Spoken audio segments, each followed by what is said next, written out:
ফিতরা আদায়ের সঠিক নিয়ম জানতে চাই, সঠিক সময় জানতে চাই। যাকাতের টাকা দিয়ে কোনো এতিম বিধবার ঘর করে দেওয়া যাবে কিনা? রমজান মাসে তাহাজ্জুদ নামাজের আগে বিদেশ সালাত আদায় করা যাবে কিনা? জুমার দিন মহিলারা কয়টা বাজে জোহরের নামাজ পড়তে পারবে? সাহরির সময় শেষ সময় ঘোষণা করা হলেও যদি পানি খেলে বা অল্প কিছু খেলে রোজা ভেঙে যাবে কি?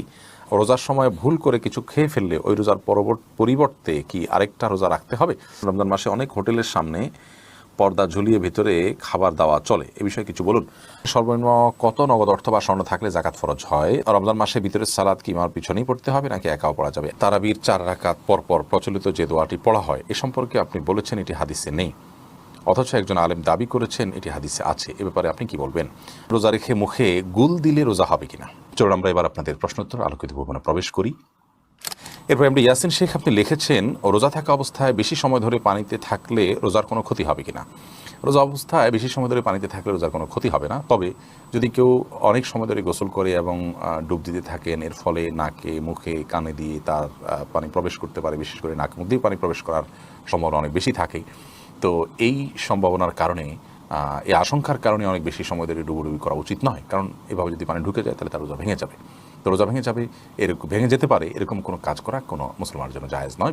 সেই বিষয়টির উপর আমাদের খুবই সচেতন থাকতে হবে, দায়িত্বশীল থাকতে হবে, সাবধান এবং সতর্ক থাকতে হবে। আর রোজার বিষয়টি হলো যে পানিতে আপনি যদি কোনো কাজে আপনি থাকতে হলো মাজা পরিমাণ, কোমর পরিমাণ বা বুক পরিমাণ আপনি থাকলেন, সেখানে 1-2 ঘন্টা, হয়তো অনেকে আছে পানিতে ডুবে কাজ করতে হয়, পানিতে আপনার নিজেকে মাজা করে কোমর পরিমাণ বা বুক পরিমাণ ডুবিয়ে তারপর কাজ করতে হয়, এটা তো কাজের অংশ হিসাবে, বিধায় সেটি তার জন্য জায়েজ আছে, কোনো অসুবিধা নেই। সের ফলে রোজার কোনো ক্ষতি হবে যে ব্যাপারটি সেরকম নয়, যদি পানি ভিতরে প্রবেশ না করে কোনো অসুবিধা নেই। এরপরে রাবিয়া বিনতে নজরুল আপনি লিখেছেন, রোজা থাকা অবস্থায় নামাজে কান্না চলে আসে, চোখের পানি যদি মুখে চলে যায় তাহলে কি রোজা হবে? রোজা অবস্থায় যদি আল্লাহ রাব্বুল আলামিনের ভয়ে বা যে কোনো কারণে চোখের পানি এলো, সেই চোখের পানি যদি গড়িয়ে আমাদের মুখে চলে আসে, সেটা আমরা থুতুর সাথে ফেলে দিতে হবে। যদি আমরা না ফেলি এবং সেটাকে আমরা থুতুর সাথে গিলে ফেলি তাহলে সেক্ষেত্রে রোজা ভঙ্গ হয়ে যাবে। তো এক্ষেত্রে চোখের পানি মুখে আসলে সেটাকে যাতে আমরা না গিলে ফেলি সে বিষয়ে আমাদের সতর্ক থাকতে হবে, ফেলে দিতে হবে সেটা। শিপলু আইডি থেকে আপনি লিখেছেন, রোজা রেখে মুখে গুল দিলে রোজা হবে কিনা? ভাই শিপলু, সাধারণত গুল যেটা যারা গুল খেয়ে থাকেন বা মুখে নিয়ে থাকেন, আমরা দেখি তারা মুখের এক পাশে দিয়ে দীর্ঘ সময় সেটাকে ফেলে রাখেন। তো মুখের এক পাশে গুল দিয়ে যদি ফেলে রাখেন থুতুর সাথে, সেই গুল আপনার পেটে যাবে, একটু হলেও যাবে, অল্প হলেও যাবে, সেই সম্ভাবনা খুবই স্বাভাবিক, যার কারণে এটি জায়েজ হবে না। রোজা রেখে এটি করলে রোজা ভঙ্গ হতে পারে, রোজা ভঙ্গ হবে। রফিক আহমদ আপনি লিখেছেন, তারাবির 4 রাকাত পরপর প্রচলিত যে দোয়াটি পড়া হয় এ সম্পর্কে আপনি বলেছেন এটি হাদিসে নেই, অথচ একজন আলেম দাবি করেছেন এটি হাদিসে আছে, এ ব্যাপারে আপনি কি বলবেন? ভাই রফিক আহমদ, দুঃখজনক যে কথাগুলো ভালো করে অনেকে না শুনেই মন্তব্য করেন, আবার অনেকে শুনেও সেটাকে বিকৃত করেন। আমরা বলেছি তারাবির নামাজে 4 রাকাত পরপর যে দোয়া আমাদের দেশে পড়া হয়ে থাকে, সুবহানাজিল মুলক ওয়াল মালাকুতে শেষ পর্যন্ত, এই দোয়া 4 রাকাত পর, তারাবির পরে 4 রাকাত পরপর এই দোয়া পড়ার কথা হাদিসে নেই। আবারও বলছি, তারাবির 4 রাকাত পরপর এই দোয়া পড়ার কথা কোনো হাদিসে নেই, কোনো জাল হাদিসেও নেই। আবারও বলছি, তারাবির নামাজের 4 রাকাত পরপর এই দোয়া পড়ার কথা কোনো হাদিসে নেই। এই দোয়ার বিভিন্নভাবে এসেছে রুকুর তাসবিহ হিসেবে, সুবহানাজিল মালাকুতি ওয়াল জাবারুতি, রুকুতে নবী করিম সাল্লাল্লাহু আলাইহি ওয়াসাল্লাম সুবহানাল আযীমের জায়গায় আপনার এই তাসবিহ পাঠ করতেন, এই দোয়া পাঠ করতেন। তো রুকুর তাসবিহকে এনে যদি আপনি 4 রাকাত পরপর যে আমরা বৈঠক করে থাকি, বসে থাকি আরামের জন্য, রেস্টের জন্য, সেই জায়গায় আপনি সেট করেন, তার জন্য আপনার তো প্রুফ লাগবে। যেটা রুকুতে করতে বলা হচ্ছে সেটা আপনি এখানে করছেন, তার ভিত্তিটা কি? সেখানে আমি বলেছি যে কোনো হাদিসের ভিত্তি নেই। তো সেই মর্মে যদি কোনো হাদিস থাকে যে হ্যাঁ তারাবির পর 4 রাকাত পরপর এই দোয়া পড়ার কথা বলা হয়েছে, তাহলে সেটা উপস্থাপন করা যেতে পারে, কোনো হাদিস তো নেই। ফতোয়া স্বামীতে আছে, ফতোয়া স্বামীতে থাকার মানে তো হাদিস নয়, ফতোয়া স্বামী তো ফতোয়ার কিতাব। ফতোয়ার কিতাবে যদি কোনো কথা থাকে, কোনো আমলকে সুন্নাহ বলা হয় কথার কথা, কিন্তু হাদিসে তার কোনো প্রুফ না থাকে, তাহলে এটাকে আমরা সুন্নাহ বলতে পারি না। তো আমি যেটা বলেছি এটা পরিষ্কার যে 4 রাকাত পরপর, তারাবির 4 রাকাত পরপর এই দোয়া পড়ার কথা কোনো হাদিসে নেই। অতএব এই দোয়া আছে অন্য কোথাও পড়ার জন্য, সেই হাদিস এনে যদি আপনি 4 রাকাত পরপর পড়ার বিষয়টি প্রমাণ করেন, তাহলে সেটা তো অবশ্যই অগ্রহণযোগ্য এবং হাস্যকর হবে। আশা করি বিষয়টি পরিষ্কার হয়েছে। ফজলুল হক আপনি লিখেছেন, বিশেষ কোনো উপলক্ষে কোনো কিছু খাওয়া কি বিদআত? ভাই ফজলুল হক, বিশেষ কোনো উপলক্ষে কোনো কিছু খাওয়া বিদআত হবে কেন? বিদআতের সংজ্ঞা তো পরিষ্কার। দিন বা ইসলামের নির্দেশ মনে করে, সওয়াবের কাজ মনে করে যদি কোনো কাজ, কোনো কিছু মানুষ খায়, অথচ সেটা খাওয়ার জন্য শরীয়তে নির্দেশ নেই এইভাবে, এই প্রক্রিয়া, এই সময়, তখন সেটা বিদআত হবে। শবে বরাতে হালুয়া খাওয়াটাকে যদি কেউ শবে বরাতের আমল সওয়াব মনে করেন, এবং সুন্নাহ মনে করেন এবং সেই হিসাবে খান, তাহলে সেটা বিদআতে পর্যবেসিত হতে পারে, সেই পথ পর্যন্ত যেতে পারে। বাট আমরা তো সেখানে পরিষ্কার করে বলেছি হালুয়া খাওয়া তো বেসিক্যালি হালাল, কেউ যদি খেতে চান খেলেন। এই কথাকে বিক্রি করে আল্লাহর কোনো বান্দা প্রচার করছেন যে আমরা নাকি বলেছি যে আপনার কোনো দিবস ঠিক করে বা বিশেষ উপলক্ষে কিছু খাওয়া বেদাত, তাহলে রমজান মাসে আপনার ইফতারি উপলক্ষে ছোলা খাওয়া বেদাত হবে। নাউজুবিল্লাহ, এই ধরনের হাস্যকর কথা তো আমরা বলিনি। তো কথাকে বিকৃত করাটা আমাদের কাছে বৈধ মনে হয়। আল্লাহ তাআলা কোরআনে কারিমে এই ধরনের কর্মকাণ্ড সম্পর্কে বলেছেন তাহসাবুনাহু হাইয়্যানা, কারো সম্পর্কে তুমি মিথ্যা অপবাদ দিলে, তিনি যা বলেননি তুমি তা বললে তার ব্যাপারে, তিনি যা করেননি তার ব্যাপারে তুমি তা করলে, তাহলে সেক্ষেত্রে এটাকে তোমরা হয়তো হালকা মনে করছো, ঠুনকো মনে করছো, তুচ্ছ মনে করছো। ওয়া হুয়া ইনদাল্লাহি আযীম, অথচ এটা আল্লাহর কাছে অনেক বড় বিষয়। আজকাল দিন প্রচারের নামে আমরা নিজেদের প্রবৃত্তির পূজা করছি, আল্লাহর আনুগত্য না করে প্রবৃত্তির পূজা করছি। আমাদের যার সাথে মনের হয়তো কোনো ক্ষেত্রে অমিল হবে বা কোনো ক্ষেত্রে মতো পার্থক্য হবে, তখন তার কথাকে বিকৃত করে, পরিবর্তিত করে, তাকে হাও প্রতিপন্ন করা, মিথ্যা অপবাদ দেওয়া, এগুলোকে আমরা বৈধ মনে করছি এবং ইসলামের খেদমত মনে করে করছি। খুবই ডেঞ্জারাস একটি বিষয়। আল্লাহ তাআলা আপনাকে আমাদের সবাইকে হেদায়েত দান করুন। বিশেষ কোনো উপলক্ষে বিশেষ কোনো কিছু খাওয়া, এটা কেন বিদআত হতে যাবে? যদি এটাকে ইসলামের অংশ, সওয়াব মনে করে, ইসলামের নির্দেশ মনে করে কেউ করেন, তাহলে ইবাদতের অংশ হিসাবে করেন, তাহলে সেক্ষেত্রে এটা বিদআত হবে। ইবাদত মনে করে না করলে এটা বিদআত হতে যাবে কেন? বিশেষ উপলক্ষে তো মানুষ বিশেষ কিছু খেতেই পারে। শীতের সময় আপনি বিশেষ কোনো খাবার, পিঠা খেলেন, গরমের সময় আপনি ঠান্ডা কিছু পান করলেন, তো এটা তো একটা উপলক্ষে খাওয়া পান করে, এটা বিদআত হতে যাবে কেন? এটাকে তো কেউ ইবাদত মনে করে করছেন, এটা তার জাগতিক প্রয়োজন হিসাবে তিনি করছেন, অতএব এগুলোতে কোনো অসুবিধা নেই। আসলাম হক আপনি লিখেছেন রমজানের তারাবির ফজিলত কি? রমজানের তারাবির ফজিলত কি সেই ব্যক্তি পাবে যে এশার ফরজ আদায় করলো এক মসজিদে আর তারাবি অন্য মসজিদে। ইমামের সাথে সালাত শেষ করার অর্থ কি? কোনো কোনো ক্ষেত্রে ইমাম তো সালাতে শুধু ফরজ নিজে পড়ান, বাকি তারাবি অন্য কেউ পড়ায়, অতঃপর তিনি ভিতর পড়ান। এক্ষেত্রে ইমামের সাথে কিয়াম করার স্বরূপ কি? মাঝের তারাবি না পড়ে শুধু ভিতর ইমামের পিছনে পড়া কি এর অন্তর্ভুক্ত? ভাই আসলাম হক, হাদিসের যে ভাষ্য সেটা হলো মানসাল এশা মা আল ইমাম, যে ব্যক্তি ইমামের সাথে এশা পড়লো, এরপর ইমাম যাওয়ার পর সে গেল, তার মানে এশা থেকে নিয়ে ইমাম যাওয়া পর্যন্ত সে থাকবে পুরো সালাতে, যত সালাত হবে সেটা তারাবি হোক, বিতির হোক, সবগুলোতে সে অংশগ্রহণ করবে। এই ব্যক্তির জন্য সারা রাত জেগে ইবাদতের সওয়াব লেখা হবে। এখন কেউ যদি এই কাজটি না করেন, এশা পড়ে আরেক মসজিদে চলে বিতির পড়লেন, তাহলে তিনি তো এই হাদিসের উপর আমল হলো না, কারণ ইমামের সাথে তিনি শেষ পর্যন্ত থাকলেন না। কোনো কারণে তার যাওয়ার প্রয়োজন থাকলে তিনি যেতে পারেন, সেটা জায়েজ আছে, বাট এই সবটা তিনি আর পাচ্ছেন না। অতএব এই সব পেতে হলে শেষ পর্যন্ত থাকতে হবে, সেটা ইমাম তারাবি পড়ান বা না পড়ান। ইমাম তো আছেন সেখানে, এসা পড়েছেন, এরপর ইমাম আছেন, অতএব তিনিও সেখানে থাকবেন এবং বিতির পড়ানো পর্যন্ত অপেক্ষা করবেন। আল মাহমুদ হাসান মুরাদ আপনি লিখেছেন আমরা সাহরি খাই বেলা উঠার প্রায় 1-1.5 ঘন্টা আগে, এটা কতটা শরীয়ত সম্মত? আমাদের নবী করিম সাল্লাল্লাহু আলাইহি ওয়াসাল্লাম কি আমাদের মতো এইভাবে টাইম মেপে সেহরি খেতেন? দেখুন, সাহরির শেষ সময় হলো সূর্য সুবহে সাদিক হওয়া, অর্থাৎ ফজরের ওয়াক্ত হওয়া। ফজর ওয়াক্ত হওয়ার মানে হলো যে পূর্বাকাশে সাদা আভা ফুটে উঠবে, এটা হলো ফজরের ওয়াক্ত, তার আগ পর্যন্ত সাহরি খাওয়া যায়। তো নবী করিম সাল্লাল্লাহু আলাইহি ওয়াসাল্লাম সেই সময় পর্যন্ত খেতেন। আল্লাহ তাআলা কোরআনে বলেছেন যে তোমরা খাওয়া পান করো হাত্তা ইয়াতাবাইয়ানা লাকুমুল খাইতুল আবিয়াদু মিনাল খাইতিল আসওয়াদি মিনাল ফাজর। সকালে যে কালো আকাশে যে কালো আভা থাকে, সেই কালো আভাটা দূর হয়ে সাদা আভা আসার আগ পর্যন্ত তোমরা খাও। অতএব সেই টাইম পর্যন্ত আমরা খাচ্ছি। নবী করিম সাল্লাল্লাহু আলাইহি ওয়াসাল্লাম এই আয়াতের উপর আমল করেছেন, তিনি এই টাইম পর্যন্তই খেয়েছেন। আমরা এখন এটাকে সেকেন্ড মিনিটে বের করে আনতে পেরেছি, সূক্ষ্মভাবে আবহাওয়াবিদরা সেটা করেছেন। তার যুগে এটা এতটা সহজ ছিল না, যার কারণে তিনি হয়তো একেবারে আমাদের মধ্যে এরকম সেকেন্ড মিনিট হিসাব করে খাবার ছাড়তে পারেননি। কিন্তু ওই সুবহে সাদিক, যেটাকে আমরা আপনার ফজরের ওয়াক্ত বা বাউন্ডারি রাখছি, ওইটা নবী করিম সাল্লাল্লাহু আলাইহি ওয়াসাল্লাম বাউন্ডারি সেটা কি রেখেছেন। তবে সাহরি খাওয়ার ক্ষেত্রে একেবারে শেষ মুহূর্তে খাওয়া উত্তমের মানে এই নয় যে ঠিক আজানের আগ মুহূর্তে পর্যন্ত ঠেকিয়ে দিয়ে আমরা সাহরি খাবো, বরং আমরা সাহরি খাওয়ার পর কয়েকটা মিনিট হাতে থাকা উচিত। নবী করিম সাল্লাল্লাহু আলাইহি ওয়াসাল্লাম সাহরি খাওয়ার পর কয়েকটা আয়াত তেলাওয়াত করার মতো সময় তিনি রাখতেন। বিধায় শেষ সময় সাহরি খাওয়ার মানে এই নয় যে একেবারে লাস্ট মিনিটে পর্যন্ত নিয়ে খাওয়া। দাদি নানি আড়ি থেকে আপনি লিখেছেন জাকাতের টাকা দিয়ে কোনো এতিম বিধবার ঘর করে দেওয়া যাবে কিনা? জাকাতের টাকা দিয়া ইয়াতিম অথবা কোনো বিধবাকে আপনি ঘর করে দিতে পারেন যদি তারা জাকাতের হকদার হয়। এতিম হলেই যে জাকাতের হকদার হবে এমনটি কিন্তু আবশ্যক নয়, বিধবা হলেই যে জাকাতের হকদার হবে এমনটি কিন্তু আবশ্যক নয়। একজন ভদ্র মহিলা, তার স্বামী মারা গেছেন, তিনি বিধবা হয়েছেন, কিন্তু তার এত সম্পদ আছে যেটা দিয়ে তিনি চলতে পারেন, তাহলে সেক্ষেত্রে তিনি জাকাতের হকদার নন। এতিমের ক্ষেত্রে একই কথা প্রযোজ্য। যাই হোক, তো এতিম বা বিধবা যদি জাকাতের হকদার হয়, তাদের যে সম্পদ আছে বা উপার্জন হয় তা দিয়ে তাদের সংসার চলতে কষ্ট হয়, এরকম যদি হয়, তাহলে সেক্ষেত্রে আপনি তাদেরকে জাকাতের টাকা দিতে পারেন। জাকাতের টাকা না দিয়ে তাদের ঘরের নিড থাকে, যে তাদের নিরাপদে থাকার মতো কোনো ঘর নেই, সে প্রয়োজন থাকে এবং টাকা দিলে তারা হয়তো নষ্ট করে ফেলবে, আপনি তত্ত্বাবধান করে তাদের হয়ে ঘর নির্মাণ করে দিলে জাকাতের টাকা দিয়ে এটা জায়েজ হবে।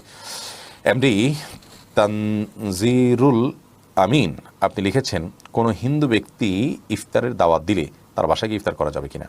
যদি হালাল কোনো খাবার দেন ইফতারে কোনো হিন্দু, আপনি সেটা গ্রহণ করতে পারেন। মিফতাহুল জান্নাত আড়ি থেকে আপনি লিখেছেন, সর্বনিম্ন কত নগদ অর্থ বা স্বর্ণ থাকলে জাকাত ফরজ হয়? দেখুন, এটা যেহেতু স্বর্ণ এবং রূপার উপরে নির্ভর করে, এই জন্য স্বর্ণ এবং রূপার মূল্য যেহেতু উঠানামা করে, এই জন্য ফিক্সড অ্যামাউন্ট বলাটা জটিল। আমরা আপনাকে শুধু এটুকু বলছি যে 52.5 তোলা রূপার আজকের বাজার দর কী, পিওর রূপার, অথবা 595 গ্রাম বলতে পারেন 52.5 তোলাকে, এই পরিমাণ রূপা কিনতে গেলে এটার দাম কত দাঁড়াবে? যেই টাকাটা এটার দাম হবে সেই পরিমাণ টাকা আপনি এর টাকার যদি আপনি মালিক হন, তাহলে সেই টাকা যদি আপনার কাছে 1 বছর থাকে তার উপর আপনার জাকাত আসবে, আদারওয়াইজ আপনার উপরে জাকাত আসবে না। এরপরে ফারজানা প্রীতু আপনি আইডি থেকে লিখেছেন, আমি আমার মেয়েকে মাদ্রাসায় নিয়ে গিয়ে 2.5 ঘন্টা ওর জন্য অপেক্ষা করি। সে সময় আমি মোবাইলে বসে বসে কোরআন পড়ি। এ সময় সিজদার আয়াত পড়লে কি পরে বাসায় এসে সিজদা আদায় করতে পারবো? ওই জায়গায় যদি সিজদা করার কোনো সুযোগ থাকে সিজদা করে ফেলা উচিত, কারণ কোরআন কারীমের আয়াতে সিজদা যখন পাঠ করেন তখনই সাথে সাথে সিজদা করতে হয়, এটি সুন্নাহ, এটি নির্দেশ। তো আপনি যেহেতু কোরআন পড়ছেন, আপনার যদি ওযু থাকে তাহলে সেক্ষেত্রে আপনি যে অবস্থায় আছেন কেবলার দিকে ফিরে ওখানে সিজদা করে ফেলবেন। কোনো জায়গা পাক না পাক এটা নিয়ে অহেতুক সংশয় বা সন্দেহ করার কোনো দরকার নেই।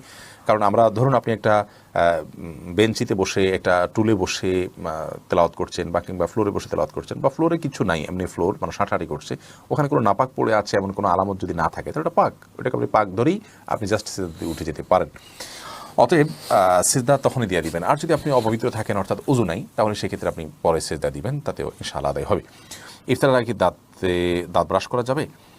খালি ব্রাশ করতে তো কোনো অসুবিধা নাই, পেস্ট দিয়ে ব্রাশ করাটাকে উলামায়ে কেরাম মাকরুহ বলেছেন।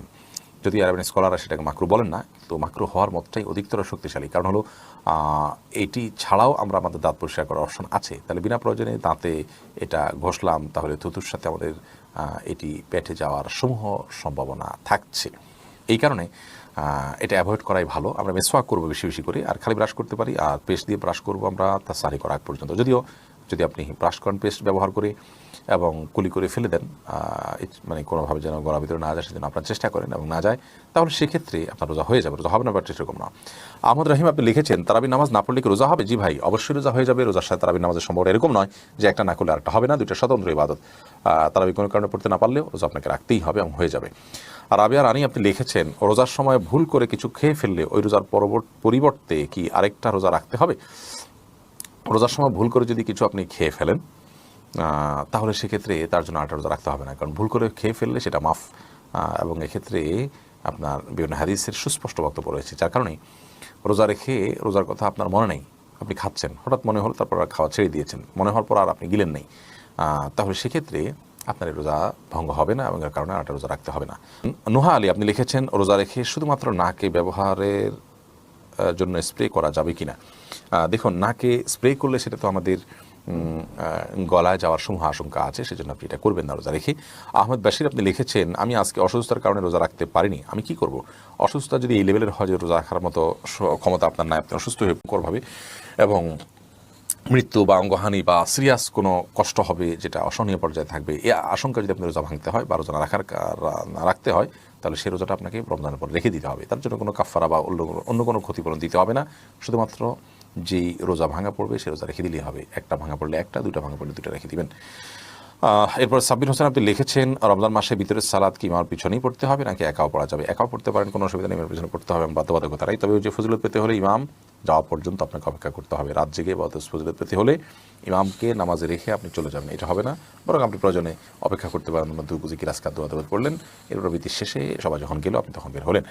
এরপরে কাশফিয়া ইসলাম লিখেছেন, আমার মেয়ের বয়স 11 বছর 4 মাস, আমার মেয়ের রোজা কি ফরজ হয়েছে? মেয়ের প্রতি মাসে পিরিয়ড হয়। জি বোন, অবশ্যই আপনার মেয়ের রোজা ফরজ হয়েছে, তাকে রোজা রাখতে হবে। এমনি মিজানুর রহমান মিজান লিখেছেন, রমজান মাসে তাহাজ্জুদ নামাজের আগে বিতির সালাত আদায় করা যাবে কিনা? সর্বাবস্থায় বিতির নামাজ সর্বশেষে পড়তে হবে। আপনি তারাবির পরে যদি রাতে তাহাজ্জুদে আরও কিছু নামাজ পড়বেন আপনার ইচ্ছা থাকে, তাহলে সেক্ষেত্রে আপনি শেষে বিতির পড়বেন। শ্বশুর শাশুড়িকে কি আব্বা আম্মা ডাকা যাবে? জি, শ্বশুর শাশুড়িকে আপনি আব্বা আম্মা ডাকতে পারেন। এটা রূপক অর্থে ডাকছেন, সেই অর্থে ডাকতে পারেন। আপনি তাদেরকে তার অরিজিনাল আব্বা বাবা মা আপনার জন্মদাতা সেই অর্থে ডাকছেন না, যার কারণে এটা জায়েজ হবে, কোনো অসুবিধা নেই। এমডি এজাজ আহমেদ আপনি লিখেছেন, রোজা অবস্থায় কি রক্তদান করা যাবে? অনেক জায়গায় রক্তদান করতে গেলে বলা হয় যে তুমি 4 ঘন্টা আগে খেতে হবে, পান করতে হবে, না রক্ত নেওয়া হবে না। এরকম যদি হয় তাহলে রক্তদান করা যাবে না রোজা অবস্থায়। আর যদি এরকম কোনো বিষয় না থাকে, রক্তদান করেন, আপনি 1 ব্যাগ রক্ত দিলেন, কিংবা আপনি সিরিঞ্জি করে 1-2 সিরিঞ্জি রক্ত দিলেন স্যাম্পল হিসেবে টেস্টের, কোনো অসুবিধা নেই, তাতে রোজা ভঙ্গ হবে না। বিশেষ করে রক্ত দেওয়ার ফলে আপনি এত দুর্বল হয়ে যেতে পারেন যার ফলে আপনার রোজা তার রাখতে নাও পারেন, এরকম আশঙ্কা থাকলে সেটা ভিন্ন কথা। এরকম আশঙ্কা না থাকলে আপনি রোজা অবস্থায় রক্ত দিতে পারেন, কোনো অসুবিধা নেই। এরপরের প্রশ্ন হলো, সঞ্জয় ইসলাম শশী আপনি লিখেছেন, রোজা রেখে তরকারির লবণ টেস্ট করে থুতু ফেলে দিলে কি রোজা ভঙ্গ হয়ে যাবে? না বোন, এর কারণে রোজা ভঙ্গ হবে না। আপনি টেস্ট করার জন্য জিহ্বার আগায় 1-2 ফোঁটা আপনি ঝোল নিলেন, এরপর এটাকে থুতুর সাথে আপনি ফেলে দিলেন, পরিষ্কার করে ফেললেন, তাতে ইনশাআল্লাহ বিধান তার রোজা ভঙ্গ হবে না। কিন্তু একান্ত প্রয়োজন না হলে এটা না করাটা ভালো। এরপরে আপনি সালাউদ্দিন আহমেদ আপনি লিখেছেন, যে দোকানদার রোজা রাখে না তার দোকানের কোনো খাবার কি খাওয়া যাবে? খাবারটা আপনি কি খাচ্ছেন সেটা বিষয়, কার কাছ থেকে খাচ্ছেন সেটা বিষয় নয়। যিনি রোজা রাখছেন না তিনি গুনাহগার হচ্ছেন, তিনি পাপিষ্ঠ হচ্ছেন, তার পাপ তাকে পাবে। কিন্তু তার কাছ থেকে যে খাবারটা আপনি কিনে নিচ্ছেন, হালাল টাকা দিয়ে কিনছেন, খাবারটা যদি হালাল হয়, পাক হয়, আপনি কিনে খেতে পারেন, তাতে আপনার রোজা হবে, কোনো অসুবিধা নেই। তবে একজন রোজাদার একজন বেরোজদার দুজন যদি পাশাপাশি থাকেন এবং 2টা দোকান থাকে, তাহলে আপনি রোজাদারের কাছ থেকে একজন ভালো মানুষের কাছ থেকে কেনার চেষ্টা করবেন, এই অর্থে এই জন্য যে তাতে একজন ভালো মানুষকে সহায়তা করার যে সওয়াব সেটি আপনি লাভ করলেন এবং অর্জন করলেন। তবে এর মানে এই নয় যে আপনার রোজা হবে না, ব্যাপারটা কিন্তু সেরকম নয়। আব্দুল ওয়াহাব আপনি লিখেছেন, না জেনে নাকের ড্রপ ব্যবহার করে ফেলেছি, রোজা হবে কিনা? আপনি না জেনে করেছেন, পরবর্তীতে রোজা রেখে ফেলবেন, এটাই হলো কর্তব্য। মাজুল ইসলাম আপনি লিখেছেন, রমজান মাসে অনেক হোটেলের সামনে পর্দা ঝুলিয়ে ভিতরে খাবার দেওয়া চলে, এ বিষয়ে কিছু বলুন। রমজান মাসে এ ধরনের ব্যবস্থাপনা মূলত বেরোজগারীদেরকে সহায়তা করা শামিল। আর যারা রোজা রাখছেন না অথচ রোজা রাখার সামর্থ্য তাদের আছে, কষ্ট হবে কিন্তু অসম্ভব নয়। তো এরকম ব্যক্তিরা যদি রোজা ভাঙেন তাহলে সেক্ষেত্রে তারা গুনাহগার হলেন, পাপিষ্ঠ হলেন, অপরাধ করলেন, কাবিরা গুনাহ করলেন। আপনি হোটেলে পর্দা দিয়ে তাদেরকে যদি খাওয়ানোর ব্যবস্থা করেন তাহলে সেক্ষেত্রে আপনি তাদের পাপটা করতে সহায়তা করলেন। এই ধরনের কাজ গর্হিত কাজ, অন্যায়, এই কাজগুলো করা উচিত নয়। তবে অমুসলিম আছেন, ভিন্ন ধর্মাবলম্বীরা আছেন, তারপর অসুস্থ ব্যক্তি থাকতে পারেন, তাদের জন্য খাবার যদি থাকে, বাচ্চারা থাকতে পারে তার জন্য খাবার নিয়ে যেতে পারেন কেউ, এরকম অপশন যদি থাকে সেটার জন্য দোকান খোলা রাখলো কেউ, সেটা জায়েজ হতে পারে। বাট খাবারের দোকানগুলোতে সচরাচর দিনের বেলা দিব্যি বেরোজদাররা খেয়ে থাকে, যার কারণে যারা হোটেল ব্যবসা করেন তাদের কর্তব্য হলো দিনের বেলায় এই সমস্ত মানুষের কাছে খাবার বিক্রি না করা, দোকান বন্ধ রাখা। পর্দা দিয়ে দিলে সেটা জায়েজ হবে, বাট সেরকম নয়। পর্দা দিলে হয়তো একটু লাজ লজ্জা হলো, প্রকাশ্যে খেলো না, এতটুকু মন্দের ভালো। বাট একজন ব্যবসায়ী তিনি হারামে সহায়তা করতে পারেন না। ওয়ালা তাআওয়ানু আলাল ইসমি ওয়াল উদওয়ান, আল্লাহ বলেছেন পাপ এবং সীমা লঙ্ঘনের কাজে তোমরা একে অন্যের সহায়তা করো না, সেই জায়গা থেকে তিনি এটা করা উচিত নয়। সাউদা উম্মে হাবিবা আইরিন আপনি লিখেছেন, জুমার দিন মহিলারা কয়টা বাজে জোহরের নামাজ পড়তে পারবে? জোহরের ওয়াক্ত হওয়ার পরেই পড়তে পারবে, মসজিদে জুমার নামাজের জামাত হওয়ার পরেই পড়তে হবে এমনটি অনেকে মনে করেন, অথচ এমনটি কোনো আবশ্যক নয়। আপনি চাইলে জুমার নামাজের আগেও, অর্থাৎ ওয়াক্ত হয়ে গেছে জোহরের 12টা 1 মিনিটে, আজকে জোহর ওয়াক্ত হয়ে গেছে, এরপর থেকে আপনি বাসায় জোহর পড়তে পারেন। জাকিয়া হোসেন আপনি লিখেছেন, একজন নারী কতটুকু স্বর্ণ ব্যবহার করতে পারবেন আর কতটুকু হলে যাকাত দিতে হবে? দেখুন, ব্যবহারের স্বর্ণে যাকাত দিতে হবে, এটাই অধিকতর শক্তিশালী মত, যদি অনেক উলামা ইকরাম বলেছেন ব্যবহারের স্বর্ণে যাকাত দিতে হবে না। অতএব আপনি কতটুকু স্বর্ণ ব্যবহার করছেন এটি ইস্যু নয়, আপনি যতটুকু স্বর্ণ ব্যবহার করছেন নেশাবে পড়ছে কিনা, নেশাবে পড়লে আপনাকে যাকাত দিতে হবে, সেটা কম হোক আর বেশি হোক, যদি নেশাবে হয় আপনাকে যাকাত দিতে হবে। তাহিয়া আপনি লিখেছেন, সাহরির শেষ সময় ঘোষণা করা হলেও যদি পানি খেলে বা অল্প কিছু খেলে রোজা ভেঙে যাবে কি? সাহরির সময় শেষ, এটা যদি আপনি নিশ্চিত হন টাইম শেষ হয়ে গেছে, তারপরে যদি আপনি পানি অথবা মেডিসিন বা যাই খান, অল্প যদি খান, তাতে রোজা ভাঙা হবে এবং এই রোজাটা আপনাকে পরবর্তীতে রেখে দিতে হবে। সাহরির জন্য মাইকে ডাকাডাকি করা কি ইসলাম শরিয়া কীভাবে দেখে? ইসলাম শরিয়াকে আমি যতটুকু বুঝেছি সে আলোকে বলতে পারি যে সাহরির জন্য মাইকে ডাকাডাকি করা আমাদের বর্তমান প্রেক্ষাপটে আমাদের সমাজের জন্য কোনো ভালো কাজ নয়। তবে কোনো জায়গায় যদি এরকম হয় যে মাইকে ডাকাডাকি না করলে মানুষ উঠতে পারবে না, রোজা রাখতে পারবে না, এটা তাদের জন্য বরং হেল্পফুল হবে ডাকাডাকি করাটা, তাহলে সেটা সেখানে বিধেয় এবং জায়েজ হতে পারে। আজকাল বেশিরভাগ ঘরেই অ্যালার্ম সিস্টেম আছে, প্রত্যেকটা ঘরেই মোবাইল আছে একাধিক, এবং মোবাইল সেটগুলোতে অ্যালার্ম দেওয়ার ব্যবস্থা আছে, এক অন্যকে ফোন কল দিয়ে ডেকে দেওয়ার ব্যবস্থা আছে। এরপরেও যদি মসজিদে ডেকে দিতে হয় সেটা খুব হালকাভাবে ডেকে দেওয়া যেতে পারে। দীর্ঘ সময় পর্যন্ত মসজিদের মাইকে চিৎকার করে নাশিদ বা ইসলামী সঙ্গীত গাওয়া, কোরআন কারীমের তেলাওয়াত করা বা মানুষকে ডাকা, এটি নানা কারণে অনুচিত। প্রথমত অমুসলিম বা যারা অসুস্থ বা শিশু যারা রোজা রাখবেন না তাদের ঘুম ভাঙার কারণ হয়। দ্বিতীয়ত এটির ফলে অনেকে ভোর রাতে তাহাজ্জুদ দোয়া বতির মাশগুল থাকেন, তাদের ডিস্টার্ব হয়, এই কারণে এগুলো করা উচিত নয়। আরেকটা বিষয় হলো যে নামাজের জন্য যেরকম আহ্বান করতে হয়, আজানের বিষয়টি বিধিবদ্ধ শরিয়া রেখেছে, অন্য কোনোটির জন্য ওইরকম আজানের মতো ফরম্যাট বোঝা যায়, অর্থাৎ এরকম মানুষকে আহ্বান করা হচ্ছে ওই রকমটি যেন বোঝা না যায়, সেদিকটা খেয়াল করতে হবে। যদিও সারির জন্য ডাকাডাকিটাকে আজানের বিকল্প বা আজানের অনুরূপ বা সমকক্ষ বলে কেউ মনেও করে না, সেভাবে করেও না, বাট সাদৃশ্যটা সেরকম হয়। এবং এক্ষেত্রে মূল বিষয়টা হলো মানুষের বিরক্ত হওয়ার এবং মানুষের কষ্ট হওয়ার, এই জন্য এটাকে বিবেচনা রাখা উচিত আমাদের। মিনি বয় করিম আপনি লিখেছেন, ফিতরা আদায়ের সঠিক নিয়ম জানতে চাই, সঠিক সময় জানতে চাই। ফিতরা আদায়ের সঠিক সময় হলো চাঁদ উঠেছে শাওয়াল মাসের, অর্থাৎ ঈদের চাঁদ উঠেছে তখন থেকে নিয়ে ঈদের নামাজের আগ পর্যন্ত, এই টাইমটার মধ্যে, রাতের মধ্যে, সকালের আগে আগে আপনি গরিবের কাছে পৌঁছাবেন। এটা হলো ফিতরা আদায়ের মূল টাইম।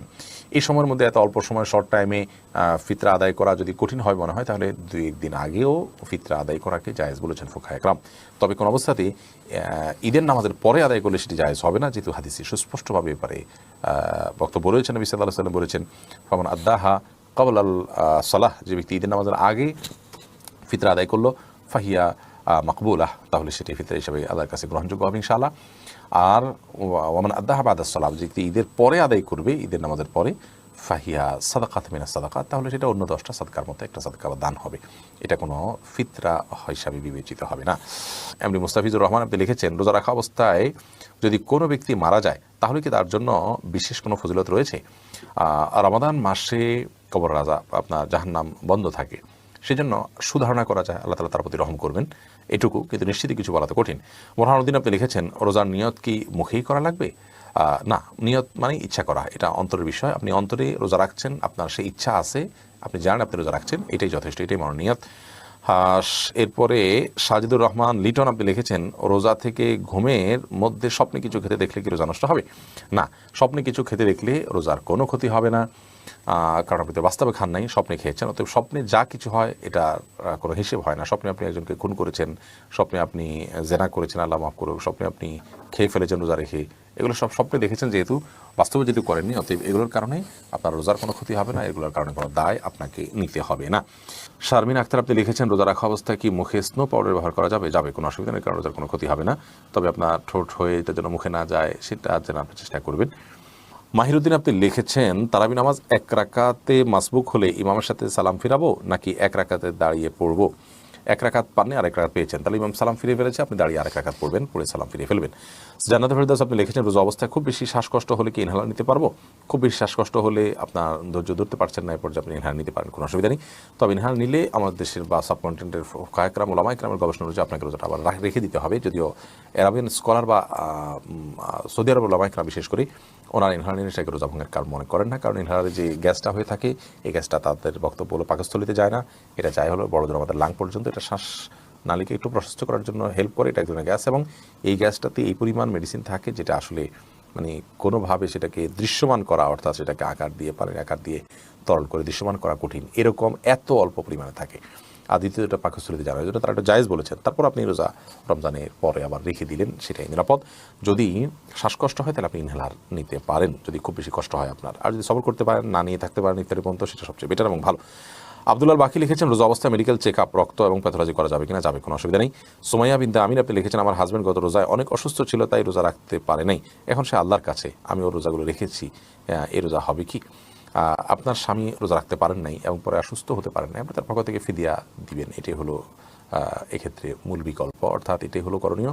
আমরা অসুস্থ ব্যক্তি, অপারগ যারা রোজার পারে তাদের পক্ষ থেকে প্রত্যেক রোজার জন্য একজন করে মিসকিনকে খাদ্য দিলে রোজা আদায় হয়ে যাবে।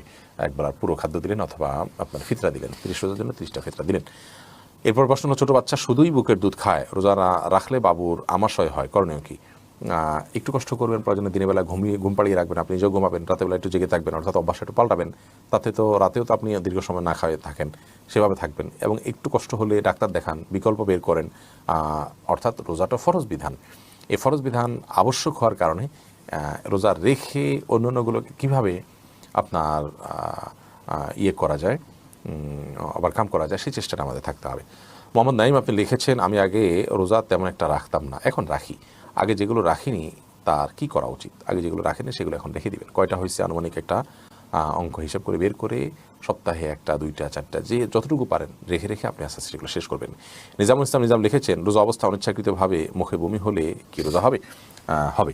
অনিচ্ছাকৃতভাবে যদি বমি হয়ে থাকে, একটু বমি হয়েছে, তাতে রোজা হবে। এরপর, লাইলাতুল কদর কি প্রতি বছর একই রাতে হয় নাকি এক এক বছর এক এক রাতে হয়? প্রশ্ন করেছেন নাইম আহমেদ। লাইলাতুল কদর কোন রাতে হয় আমরা কেউ জানি না, তাহলে কীভাবে বলবো যে নির্দিষ্ট এক রাতে নির্দিষ্ট যে নয় এটুকু নিশ্চিত, কারণ নবী করিম সাল্লাল্লাহু আলাইহি ওয়াসাল্লাম শেষ দশকের বেজোর রাতগুলোতে আমাদেরকে করতে বলেছেন। অতএব শেষ নির্দিষ্ট কোনো একটা রাতে যদি আমরা জানতাম তাহলে তার সেক্ষেত্রে আমাদের লাইলাতুল কদর তালাশ করা লাগতো না। বাকি সারা বছর প্রতি বছরই একটা বিশেষ রাতে আল্লাহ তাআলা দিয়ে থাকেন, সেটা ফিক্স। যেরকম যদি হয়ে থাকে তাহলে ফিক্স হলো, সেটা আল্লাহর ইলমে আছে, আমাদের জানা নেই। এরপরে আয়েশা সিদ্দিকা লিখেছেন, সাহরির সময় থাকতে ফজরের নামাজ পড়া যাবে কি না? সাহরির সময় এখনও আছে, তখন ফজর নামাজ পড়তে পারবেন না। সাহরির সময় শেষ, তারপরে আপনি ফজর নামাজ পড়তে পারবেন, কারণ সাহরির সময় শেষ হওয়া মানেই হলো ফজরের ওয়াক্ত শুরু হওয়া। তারাবি না পড়লে গুনাহ হবে কিনা? পারভেজ হাসান তারেক লিখেছেন, গুনাহ মানে ক্ষতি তো হবেই, আপনি এটা সওয়াব থেকে বঞ্চিত হলেন। নবী করিম সাল্লাল্লাহু আলাইহি ওয়াসাল্লাম পড়তেন, সাহাবায়ে কেরাম গুরুত্বের সাথে পড়তেন, জামাতের সাথে, সুন্নাত মুআক্কাদা তরক করলেন, আপনি সেই অর্থে ক্ষতি হবে। কিন্তু এর কারণে কাবিরা গুনাহ হওয়ার, যেটা বড় পাপ হওয়া, বড় অপরাধ হওয়া, শাস্তি হওয়া আল্লাহর কাছে কিয়ামতের ময়দানে, এরকম কোনো কিছু হবে না। কিন্তু এটা পাপ এবং অপরাধ, আপনার ক্ষতি তো অবশ্যই হবে। এটা ক্ষতি তো অবশ্যই হবে, অপরাধ এর অপরাধ বলতে আমরা কবিরা গুনাহ যেটা বুঝিয়ে থাকি সেটা না হলেও, অতএব ইচ্ছাকৃত এটা না পড়ে থাকা উচিত নয়। এরপরে আয়েশা সিদ্দিকা, ছোট বাচ্চা থাকা 20 রাকাত তারাবি নামাজ পড়তে পারে, কষ্ট হয়, সেক্ষেত্রে নামাজ কমিয়ে পড়া যাবে কিনা? কখন আপনি অসুবিধা হলো কম পড়লেন, কোনো অসুবিধা নেই। নফল যেহেতু এটা আপনার অসুবিধার কারণে আপনি একটু কম পড়লেন বা ভেঙে পড়লেন, এই সুযোগগুলো কিন্তু